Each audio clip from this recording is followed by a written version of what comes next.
My name is Lekisha Nesmith, and my topic of choice is should healthcare workers be allowed to refuse to provide services to which they are ethically opposed. And the reason why I chose this topic is because I am a healthcare worker. My first source is a article, and the article is called "The Four Principles: Can They Be Measured and Do They Predict Ethical Decision Making?" by Katie Page. And the four principles of healthcare are autonomy, non malfeasance, beneficence, and justice. And the two that I'm going to focus on today is the autonomy, and that's the right for any patient to be able to decide what they want for their own body. And the second one is the non malfeasance, which means to do no harm. That is my first point. Those four principles.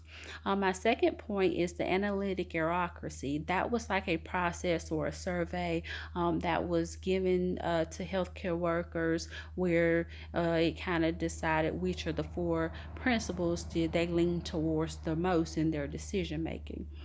And it was the non-malfeasance was the answer, the do no harm. I think that's every healthcare worker's primary goal.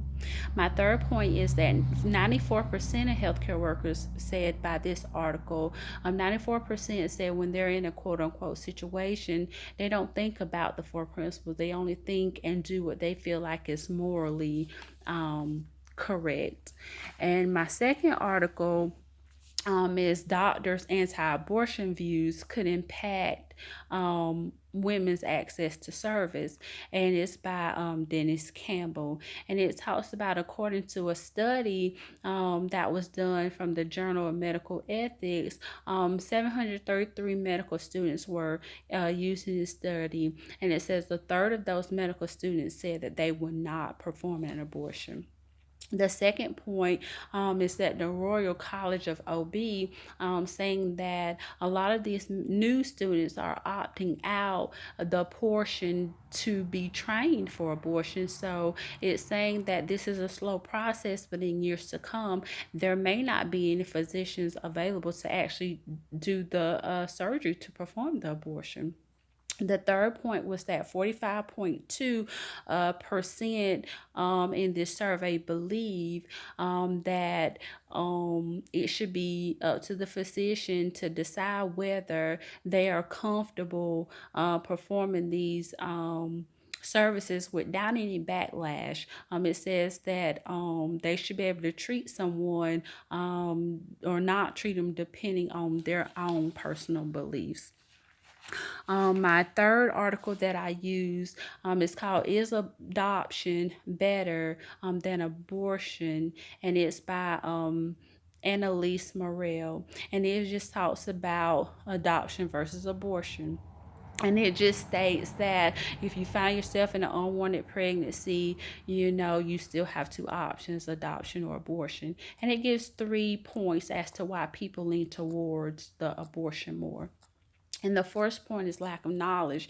Yes, we all know that there are adoption agencies out there, but a lot of people don't know how to begin, don't know what they entail, and don't know what they're about.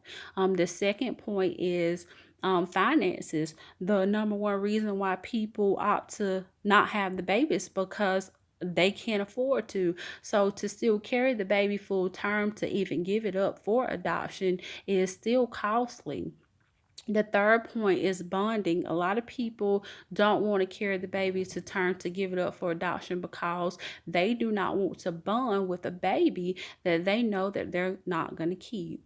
And my image that I have for you all is basically like a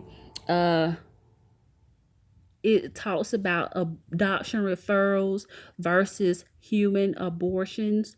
2,405 referrals for the year 2017 versus 324,008 abortions.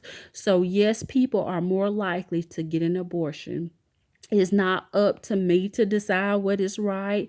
That is up to you. So I have no answer to which is this morally correct or not. Thank you.